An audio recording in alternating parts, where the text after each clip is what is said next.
got a lot to cover up, y'all. Freudian slip. You got a lot to cover up. We got a lot to cover up.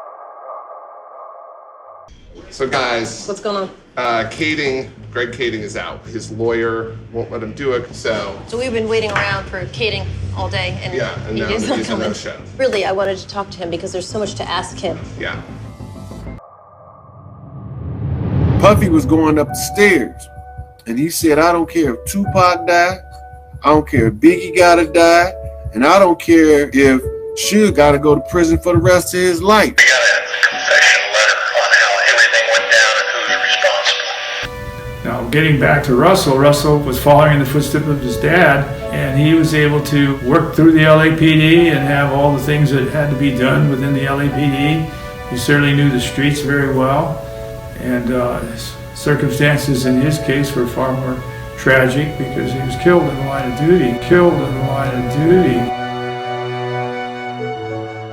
If that's the case, did Tupac life mean anything? Because they never saw that case. Sometimes if you saw the first case, you might have saw the second case. But that never happened, correct? Yep. But he did testify reluctantly. The Death Row Records security chief Reggie Wright Jr. once told him, quote, "We're going to get those mothers who downed Pac."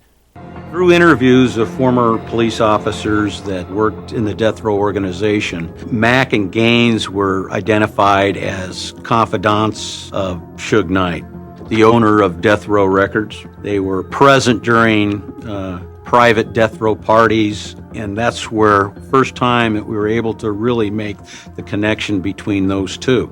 She don't want to get caught in a situation. That's why she was going to snatch the money from Knight and them, and there don't be no money, because she can't see the big picture, and she don't understand the big picture. She don't understand the master and how it can be levied and how we can go and do what we need to do with it. She don't understand that. Ice and I, we've heard consistently, Suge, that you're the person behind the hit on Biggie. Well, they looked at y'all and told y'all a fat-ass lie. Perez and them was all involved. They were trying to kill me too, but see, because Perez and Reg was good friends, and Perez and Sarita and Reg is great friends, and so all those three together was trying to plot. A reportedly missing photograph and former police chief Bernard Park's daughter came up during testimony today in the wrongful death lawsuit filed against the city by murdered rap star Biggie Smalls' mother.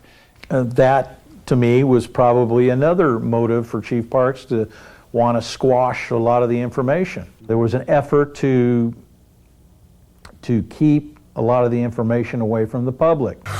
This declaration from a jailhouse informant named Kenny Boagni links crooked LAPD officers David Mack and Rafael Perez to the murder of rap star Biggie Smalls. Okay. Right? You see, Suge was willing to say, I didn't know those two cops, but maybe Reggie knew them. Never met those dudes. They never worked for me. They knew Reggie right. They didn't know me. You always would say, those are Reggie people.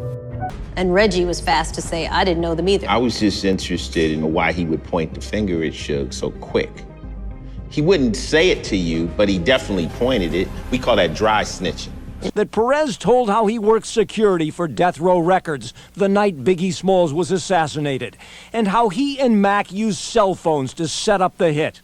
Boagni now says he was instructed by an LAPD detective to share his story with no one else investigating Biggie's murder. Judge Florence Marie Cooper says LAPD may be involved in what she calls deliberate and intentional concealment of information. Jailhouse informant Kenny Boagni ties former LAPD officers David Mack and Rafael Perez to the murder of rap star Biggie Smalls. LAPD has withheld reams of other evidence as well, including at least 2 other jailhouse statements implicating dirty cops Mack and Perez in Biggie's murder. 1,000 pages of information were withheld describing Mack and Perez's involvement in Biggie's murder. 3 different jailhouse informants who offered to wear a wire were all turned down by LAPD. A wire, say informants, that could have caught jailed officer Perez boasting about his involvement with Death Row Records and the Biggie Smalls murder. Judge Florence Marie Cooper lists all the new information she says links former crooked LAPD officers David Mack and Rafael Perez to the murder of Biggie Smalls. The sheer volume of the information, says the judge, belies any LAPD argument that it comes from just another jailhouse informant. Murder is pretty simple. The first person you go after is the spouse. Perez and them was all involved. They were trying to kill me too, but see, because Perez and Reg was good friends, and Perez and Sarita and Reg is great friends, and so all those three together was trying to plot. Those guys, if you go back and watch the film, they was already stalking Pac, watching him. So that just tipped the iceberg when something happened. But there was a plan already to do something to him. Orlando wasn't even the shooter, you know. He was actually a good kid too, you know. I'm quite sure if they saw the first one, they would saw the second one because it's the same circle of people. You got a lot to cover up, y'all. Freudian slip. You got a lot to cover up. Okay. This is the Russell Poole Theory, Part 8. And now there's been this huge altercation that's happened in New York. And it's time for the death row crowd to come back. Snoop, knife and fork in each hand, thinks he's going to be killed, gets off the plane, and he only wants to know one thing from Tupac. Are you coming to Vegas, cuz? Are you coming to Vegas, cuz? Are you coming to Vegas, cuz? And we know that Snoop was involved because we had Daz on a Vlad TV interview say he was supposed to go to Vegas that night, but Snoop told him, hold on, don't fuck this up. And so that tells us that Snoop did have involvement in the murder of Tupac and the targeting of Suge Knight. And he had motive. He owed Death Row Records $6 million, and he was going to have to pay that back before he ever saw a nickel from the record label. You have Kevin Gaines, pissed off. He's been driven to a hole in the desert with his girlfriend, and they're stripped naked and left for dead. Pissed off. You have David Kenner, who's been disparaged by Suge Knight. Pissed off. You have record label. Too much attention on Death Row Records. Probably pissed off. You have crime families. Probably pissed off. Too much attention, too many album covers, magazine covers, newspaper articles, interviews on television, too much flash, too much glitz, and it's bringing too much attention, and there's now this probe into Death Row Records. Let's say Suge Knight and Tupac were both killed that night. What would have happened to that money laundering, drug trafficking probe that was into Death Row Records? It probably just would have simply gone away. The target of that was clearly Suge Knight. It was just shares in Death Row Records. That could have easily been sold to Interscope, to Universal, or to another record label, and the price tag would have been huge because of what Death Row Records had going on. If Death Row Records had been handed off to competent management inside the music business at the time Tupac and Suge were shot, he could have done with that record label was endless. But what ends up happening is that the thing is botched. And there's all kinds of planning that goes on in an event like this, but there are things you just can't account for. And what we know from the confession letter is that David Kenner and Reggie Wright Jr. go to a gang summit to find shooters. Why do they want shooters from a gang? Because they want somebody to cut this off and seal it off if they're caught. You just don't know what's going to happen in an event like this. So let's say Buntry had a gun and Buntry pulls out his gun and he shoots and he kills the driver of the Cadillac. You have to be able to cut loose the shooter in an event like this. And so they needed shooters that they could cut loose.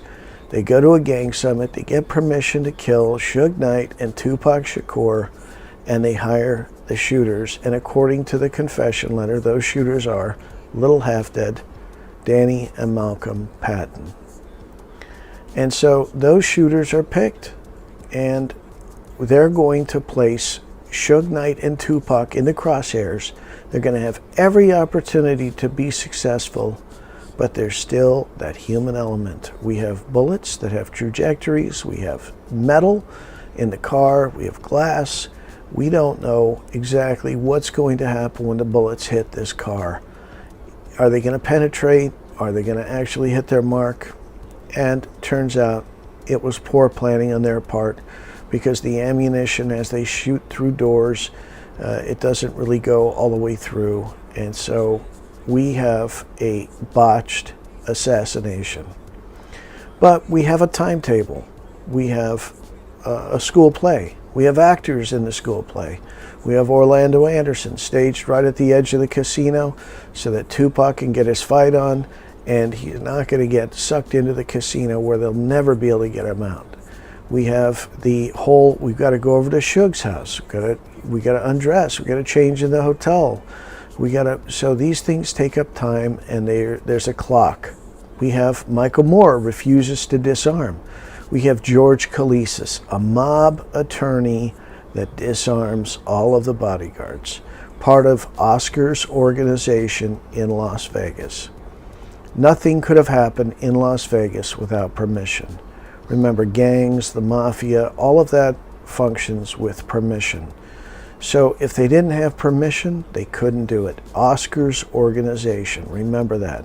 Nothing could have happened in Las Vegas unless Oscar's organization was in on it. We were told by Detective Gordon Martins that you can get anything you want in Vegas. I was told by MGM Security that you can get anything that you want in Las Vegas, including security tapes at the MGM Grand Hotel.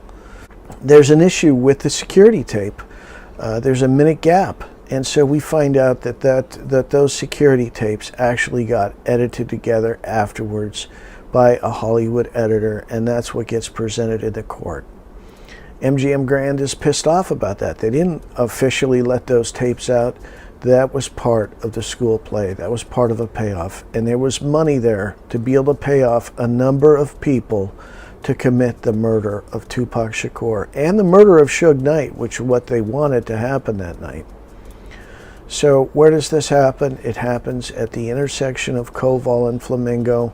And we know from our staff sergeant that these are military-grade operations. We look at security for convoys and how to actually orchestrate something like this. You have to have an area of observation above the site where you have somebody that's actually quarterbacking this. And in this case, there is that parking structure that looks right down on that intersection, so it was perfect. You have bike cops. They may not have been in on the entire murder, but they were certainly in on pulling over Suge Knight and holding him until he got the all clear, and everything was in preparation. They let him go. A minute later, he's shot.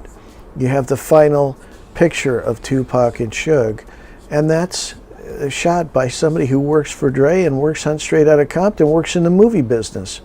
This is just like a movie set, where you have cops locking things up, probably holding traffic. They let the shooters go right after the cops let Suge and Tupac go, and it's orchestrated for them to do the drive-by. You get 6 barricades. Those 6 barricades are 3 cars on the left-hand side, 1 car in front, 1 car behind, and the shooters make up the 6th barricade. That's talked about in the confession letter. And what happens? They miss. But there's a full 90 seconds where the car is stopped, where it looks like they did hit. There were 13 rounds that get fired. There were 2 different guns that fired. One of the guns jammed. That's a 3rd gun. 2 guns were supposed to take out Suge Knight. 1 gun was supposed to take out Tupac. The gun that takes out Tupac is a Glock. That arm is a dark arm that's extended from the Cadillac. That matches with the confession letters. Little Half Dead is being the shooter of Tupac Shakur. And they shoot 13 shots, 90 seconds, the car sits idle, and everybody thinks Suge Knight and Tupac are dead. Nate Dogg is in a chase vehicle talking to Daz on the cell phone, giving a blow-by-blow of exactly how things went down, and he says to Daz that Tupac and Suge are both dead. The word goes out in a number of places that Tupac and Suge are dead. Over the radios comes "Got 'em." Michael Moore standing next to Reggie Wright Jr. when he hears "Got 'em" come over the radio. He hears David Kenner's voice come over the radio saying, "Don't say nothing over the radio." And then Reggie Wright Jr. calls out to everybody and says, "Hey, shut down your radios." So clearly, this is what happened that night. Now, 90 seconds later, the car starts up again. It's running on its rims, and it drives a couple of miles to the intersection of Harmon and Las Vegas Boulevard, where the car stops, and that's where Suge and Tupac are treated. And what happens? Tupac Shakur is taken not to the hospital that's just a couple miles away. No, he's taken to the furthest hospital in Las Vegas. Why? Because EMTs and cops don't like Tupac. They want to see him bleed out. Russell Poole talked about being involved in the cleanup and evidence collecting at the very famous North Hollywood Bank of America robbery. And one of the suspects in that case had been shot and required medical treatment. Not one cop would give that suspect medical treatment. They all stood around and let that man bleed out. Why? Because they could. Here was a man who had pointed guns at cops, shot at cops, shot cops, and they weren't going to see this guy suing the city or suing the LAPD or even getting off with a light sentence for the bank robbery and the murders. And so it's the same thing with Tupac. And by the way, when we find out that the Inglewood cop that said, "Oh, I know right where there's a hospital," and he drives Biggie around, we find out he drives Biggie on a wild goose chase. Why? Because they just didn't like people that did this kind of music. And they didn't like especially Tupac because he was labeled as a cop killer. Murder is pretty simple. The first person you go after is the spouse. All the artists at Death Row was willing to come with me. David Mack worked for you, right? No, ma'am. Never? Never met him, never heard of him. Didn't know who he was until the accusations that he possibly did work for me. And that's been investigated by LAPD and all of that. 3 different jailhouse informants who offered to wear a wire were all turned down by LAPD. A wire, say informants, that could have caught jailed Officer Perez boasting about his involvement with Death Row Records and the Biggie Smalls murder. Why would I want a paper trail when I never brought him around nowhere? So if I'm going to hide him in secret, you think I'm gonna let somebody catch a paper trail? They were paid cash by Snoop. Perez is a good friend to David Max, who both were good friends of Gaines. Perez and them was all involved. They were trying to kill me too, but see, because Perez and Reg was good friends, and Perez and Sharita and Reg is great friends, and so all those 3 together was trying to plot. While we were at the scene, we received a clue that Gaines had a girlfriend that lived in Hollywood Hills. And when we got there, it turned out that his girlfriend was Sharitha Knight, who was the estranged wife of the owner of Death Row Records. How about Rafael Perez? Never heard of him until all the incidents happened. Those guys, if you go back and watch the film, they was already stalking Pac, watching him. So that just tipped the iceberg when something happened. But there was a plan already to do something to it. So why does everyone keep telling me that David Mack was working for you? Yeah. I never heard that. You've never heard that? That he worked for me. You've never heard that? Wait a minute. Let me clear that up. I'm saying by anyone that's credible, that will work around there or anything. Like I said, that was all investigated by LAPD. I turned over my payroll, everything. 3 different jailhouse informants who offered to wear a wire were all turned down by LAPD. A wire, say informants, that could have caught jailed Officer Perez boasting about his involvement with Death Row Records and the Biggie Smalls murder.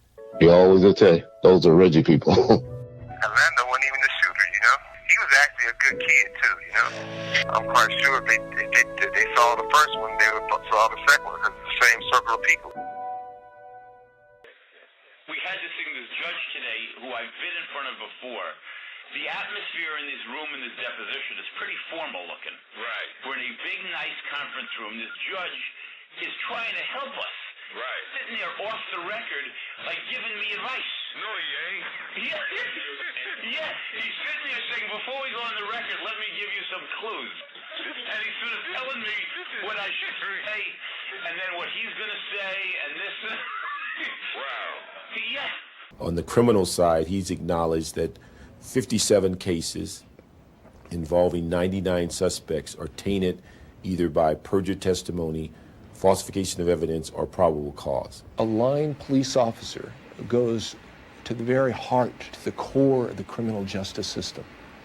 99% of your cases, maybe that's an exaggeration, 90% at least, of your cases rely on the veracity of your police officer. If you cannot trust your police officer, you don't have a case. You don't have a criminal justice system. You got a lot to cover up, y'all. Freudian slip. You got a lot to cover up. It's the same people, same circle of people. Have nothing to do with me, you know?